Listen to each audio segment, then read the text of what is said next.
भोला के पिताजी बचपन में ही शांत हो गए थे, इसलिए भोला अपनी माँ के साथ रहता था। भोला की माँ को दिल की बीमारी थी, इस वजह से वो अक्सर बीमार रहती थी। घर का खर्चा चलाना बहुत ही मुश्किल था, इसलिए उसे जो भी काम मिलता वो कर लेता। पर इन सब से भी घर का खर्चा और माँ की दवाइयाँ लाने में बहुत मुश्किल होती। बेटा, मेरी दवाइयाँ खत्म हो गई हैं। माँ, मैं कल ही शहर जाकर तेरी दवाइयाँ ले आऊंगा। ऐसा कहकर वो घर से बाहर निकल जाता है। अब तो बस मेरे पास थोड़े ही पैसे बचे हैं, इसमें माँ की दवाइयाँ तो नहीं आ पाएगी। एक काम करता हूँ, आज ज्यादा काम कर लूंगा। चल भाई भोला, आज तो तुझे बहुत ही मेहनत करनी पड़ेगी। तभी उसकी माँ के चिल्लाने की आवाज आती है। भोला दौड़कर अंदर आता है। माँ, क्या हुआ तुम्हें? बेटा, पता नहीं, बहुत दर्द हो रहा है, मैं हिल भी नहीं पा रही। फिर वो बोल भी नहीं पाती। माँ, क्या हुआ है तुझे? मैं वैद्य जी को बुलाकर लेकर आता हूँ। भोला दौड़ा दौड़ा वैद्य जी के पास जाता है। वैद्य जी। अरे भोला, क्या हुआ? इतना घबराया हुआ क्यों है? वैद्य जी, आप जल्दी से मेरे घर चलिए। मेरी माँ को न जाने क्या हो गया है, वो बोल ही नहीं पा रही है और उसके हाथ पैर भी नहीं हिल रहे हैं। भोला वैद्य जी को लेकर आता है। बेटा, तुम्हारी माँ को लकवा हो गया है। वैद्य जी, तो अब फिर इसका कोई तो इलाज होगा। आपको जो भी इलाज करना है आप कीजिए, जितने पैसे लगेंगे मैं व्यवस्था कर दूंगा। बेटा, मुझे इसके लिए एक खास किस्म का तेल बनाना होगा। इसके लिए मुझे कुछ जड़ी बूटियाँ चाहिए, पर वह जड़ी बूटियाँ हमारे यहाँ पर नहीं मिलती। तो फिर कहाँ मिलती है वैद्य जी? वैद्य जी अपने झोले में से एक किताब निकालते हैं और उसमें से भोला को उन जड़ी बूटियों के बारे में बताते हैं। अगर तुम्हें यह मिल गई तो मैं तुम्हारी माँ का इलाज शुरू कर दूंगा, और यह किताब भी अपने साथ ले जाओ, काम आएगी। ठीक है वैद्य जी, मैं इन्हें लेकर आऊंगा। पर यह मिलेगी कहाँ? बेटा, यहाँ से दक्षिण की तरफ जाने पर तुम्हें एक मांसाहारी जंगल मिलेगा। जंगल पार करने पर तुम्हें रंग बिरंगा तालाब मिलेगा, और उस तालाब के बीचों बीच एक अनोखा टापू दिखेगा। वहाँ पर तुम्हें यह जड़ी बूटी मिल जाएगी। अच्छा वैद्य जी, मैं कल सुबह ही वहाँ के लिए निकलता हूँ। ठीक है बेटा, पर तुम्हें बहुत ही ज्यादा सावधानी बरतनी पड़ेगी। उस जंगल में भूल कर भी किसी भी पेड़ को हाथ मत लगाना। उस टापू पर जो कोई भी गया है वह वापस नहीं आया। आप फिक्र मत कीजिए वैद्य जी, मैं बूटी लेकर जल्द ही आऊंगा। बस आप मेरी माँ का ध्यान रखना। ठीक है बेटा, तुम निश्चिंत होकर जाओ। भोला अगली सुबह ही उस टापू के लिए निकल जाता है। वहाँ पर चलते चलते वो मांसाहारी जंगल में पहुँच जाता है। वहाँ पर भोला को बहुत से इंसानों और जानवरों के कंकाल दिखाई पड़ते हैं। लगता है कि यही मांसाहारी जंगल है। वो वहाँ से आगे बढ़ जाता है।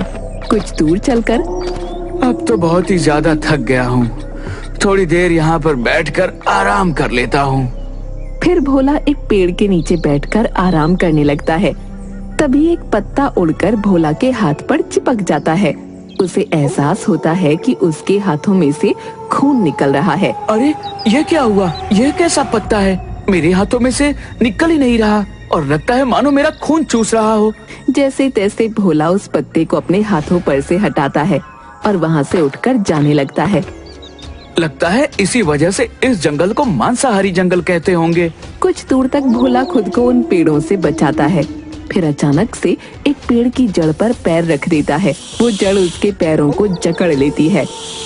हे भगवान, अब यह क्या नहीं बला है, मेरा पैर! उसे बहुत दर्द होता है और उसके पैरों में से खून निकलने लगता है। वो अपने झोले में से एक खंजर निकालता है और उस खंजर से उस जड़ को काट देता है और वहाँ से भागने लगता है।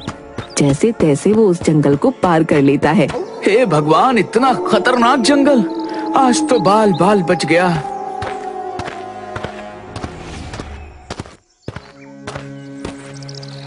कुछ दूर चलने पर उसे एक तालाब दिखता है।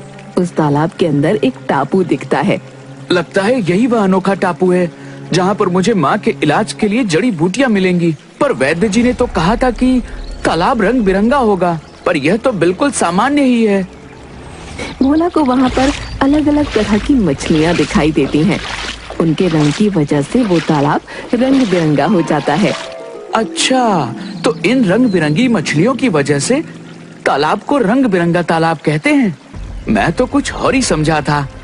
चलो यहाँ पर पानी पी लेता हूँ, बहुत देर से प्यास लग रही थी। भोला उस तालाब में पानी पीने जाता है। वो हाथ मुंह धोकर जैसे ही अपने मुंह में पानी डालता है, उसे अजीब लगता है। वो पानी को थूक देता है। भोला देखता है कि पानी में उसका रंग निकल रहा है। अरे यह कैसा तालाब है, इसमें तो मेरा रंग निकल रहा है। फिर उसे एक बड़ी सी मछली दिखती है। उस मछली का रंग भी पानी में उतर रहा था। अच्छा, इसका मतलब यह है कि अगर इस पानी में कुछ भी डाला जाए तो उसका रंग पानी में मिल जाता है और तालाब रंग बिरंगा हो जाता है। भोला आसपास से लकड़ियां इकट्ठी करके अपने लिए एक नाव तैयार करता है और उस नाव से टापू की तरफ जाता है। भोला कुछ ही देर में टापू पर पहुंच जाता है। इस टापू में ऐसी कौन सी खास बात है जो इसे अनोखा टापू कहते हैं? मुझे तो कुछ खास नहीं लग रहा। भोला को एक आवाज आती है। अरे तुम कहाँ जाती और यहाँ तक कैसे पहुँची? अरे यह आवाज यह कहाँ से आ रही है? लगता है मेरा भ्रम है। फिर भोला आगे बढ़ता है। उसे फिर से आवाज आती है, रुक जाओ, तुम आगे नहीं बढ़ सकती। और बहुत सारे बौने इकट्ठा होकर भोला को घेर लेते हैं। तुम कौन होती और यहाँ कैसे पहुँची? मुझे तो लगती है हमें इसे सरदार के पास लेकर जाना होती। अरे सरदार को बड़ी बड़ी बातों में क्यों परेशान करना होती?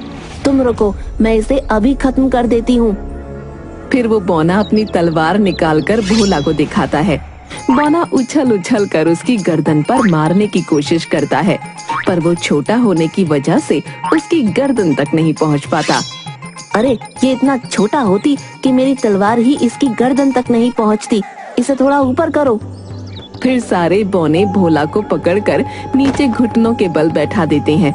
भोला को कुछ भी समझ नहीं आ रहा था कि उसके साथ क्या हो रहा है। बौना भोला की गर्दन पर तलवार रखकर, बोलो तुम कौन होती और यहाँ क्यों आई? अरे भाई रुको रुको, मेरा नाम भोला है और मैं यहाँ पर अपनी माँ के इलाज के लिए कुछ जड़ी बूटियाँ लेने आया हूँ। तुम झूठ बोलती। अगर तुम सच बोलती तो मैं तुम्हारी गर्दन उड़ा देती।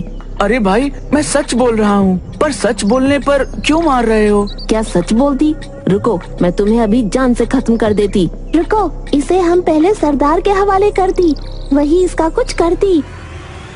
हे भगवान, ये क्या हो रहा है? मुझे तो कुछ भी समझ नहीं आ रहा। और ये कैसे बात कर रहे हैं? भगवान बस इतना कर देना कि मैं अपनी माँ के लिए जड़ी बूटियाँ लेकर पहुँच जाऊँ।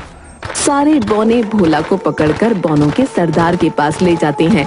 भोला को देखकर सभी बौने उसके आसपास इकट्ठा हो जाते हैं। तभी एक बौना भोला के झोले को लेकर उसे टटोलता है, तो दूसरा भोला को बैठाकर उसके कंधे पर बैठ जाता है और बाकी सभी भोला को घेर कर उसके आसपास खड़े हो जाते हैं। उई उई उई, तुम कौन होती?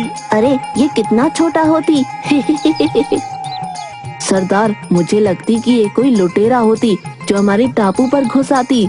अरे नहीं नहीं, मैं लुटेरा नहीं हूँ, मैं तो भोला हूँ। मैं चंदन नगर से आया हूँ। मुझे अपनी माँ के लिए कुछ खास जड़ी बूटियाँ चाहिए जो कि सिर्फ यहीं पर मिलती हैं। आप मुझे वो दे दीजिए, मैं यहाँ से चला जाऊंगा। ये देखिए, मुझे वैद्य जी ने एक किताब, उनकी जड़ी बूटियों की किताब भी दी है। उन्होंने कहा कि इस किताब को अगर तुम्हें दिखा दूंगा तो तुम्हें यकीन हो जाएगा कि मैं स्टडी बूटी का दुरुपयोग नहीं करूंगा। फिर भोला वो किताब बौनों के सरदार को देता है। हुई हुई, पर हम फिर भी तुम्हें वह जड़ी बूटी नहीं दे सकती। पर क्यों? क्योंकि हमारे जड़ी बूटी के बगीचे में एक राक्षस ने कब्जा कर लिया है।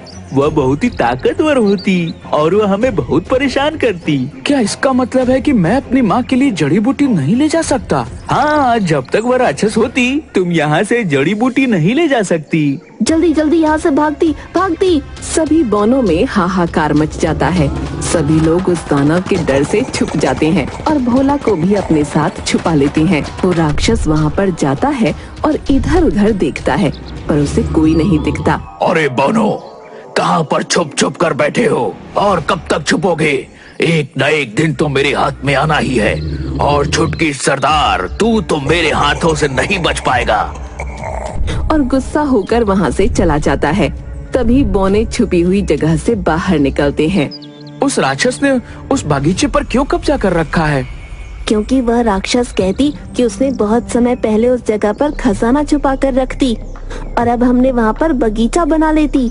इस वजह से वह राक्षस हमें परेशान करती, हमें मारती और हमारे बगीचे को खत्म कर देती। उसने हमारा आधा बगीचा ऐसे ही खत्म कर दी। मतलब अगर मुझे माँ के लिए जड़ी बूटी ले जानी है तो मुझे इस राक्षस से लड़ना पड़ेगा। मैं तुम्हारी मदद करूंगा। मैं उस राक्षस से उस बागीचे को बचाऊंगा। सभी बौने खुश हो जाते हैं। क्या तुम उस राक्षस से हमें बचाती? हाँ, मैं बचाऊंगा उस राक्षस से। मैं तुम्हारी मदद करूंगा। सभी बौने खुश होकर भोला के आसपास नाचने लगते हैं। हमारे यहाँ मेहमान आया है तो इस खुशी में आज दावत होती। फिर शाम को दावत होती है। सभी बौने बारी बारी से भोला को कुछ न कुछ खिलाते हैं। अरे बस, मेरा पेट भर गया और मैं अब कुछ नहीं खा सकता। पर बौने उसकी बात नहीं सुनते और उसे खिलाते ही जाते हैं। फिर भोला जोर से डकार लेता है। फिर पेट पर हाथ फेरता है और जोर से पाद मारता है। इतनी गंदी बदबू से एक बौना बेहोश हो जाता है। अरे भाइयों, मुझे माफ कर दो। मैं जानती कि ये होश कैसे आती। वो बौना होश में आ जाता है। अच्छा, अब खाना पीना तो बहुत हो गया, पर मुझे यह बताओ कि हम उस दानव को कैसे मार सकते हैं? वह तो हमें बौना दादा से ही पूछना होती, वही हमें बता सकती। बौना दादा? यह कौन है? ये हमारे टापू के सबसे बुजुर्ग बौने हैं। फिर भोला और बौने मिलकर बौना दादा के पास जाते हैं। बौना दादा, हमारे यहाँ मेहमान आई है। यह हमें उस राक्षस के चंगुल से बचाएगी। क्या तुम सच कहती? वो हमें राक्षस से बचाती। हाँ बौना दादा, मुझे अपनी माँ के इलाज के लिए जड़ी बूटी की जरूरत है। बस आप मुझे यह बताइए कि मैं उस राक्षस को कैसे मार सकता हूँ? उस राक्षस की जान उसकी पूंछ में होती। अगर तुम उसकी पूंछ काट देंगे तो वह राक्षस मर जाती, पर आज तक ऐसा कोई भी नहीं कर पाई। हमें तो उस राक्षस के सामने खड़े होने की भी डर लगती। मैं करूँगा उस राक्षस का सामना। तभी एक बौना वहाँ आ जाता है। वह राक्षस फिर से आ जाती, जल्दी जल्दी छुप जाती। नहीं, अब भागने की जरूरत नहीं है। मैं करूँगा उस राक्षस का सामना। फिर सभी उस राक्षस के आसपास इकट्ठा हो जाते हैं और भोला भी वहाँ पर होता है। अरे इस बौने की बस्ती में यह इंसान कहाँ से आ गया? ए राक्षस, चला जा यहाँ से। चला जाऊं? तो अच्छा, तो अब मुझे मरवाने के लिए तुम इंसान की मदद लोगे? हाँ, ये हमें तुमसे बचाती। तो मैं भी देखता हूँ कि यह कैसे मेरा सामना करेगा। तो ठीक है, कल शाम को तुम फिर यहाँ आना। अगर मैं जीत गया तो तुम इस टापू को छोड़कर यहाँ से चले जाओगे। और अगर मैं जीता तो इन बौनों को हमेशा मेरी गुलामी करनी पड़ेगी। ठीक है, मुझे मंजूर है। तो कल शाम को मुकाबला पक्का। वो राक्षस चुनौती स्वीकार करके फिर से बगीचे में लौट जाता है। फिर बौने और भोला मिलकर योजना बनाते हैं। कल शाम को जब मुकाबला होगा तो मैं लड़ाई से उस राक्षस का ध्यान भटकाऊंगा। तभी मेरे पीछे से जाकर उसकी पूंछ में आग लगा देना। सभी बौने शाम को मुकाबले की तैयारी करते हैं। शाम को राक्षस फिर से आ जाता है। ऐ इंसान, तैयार है हारने के लिए?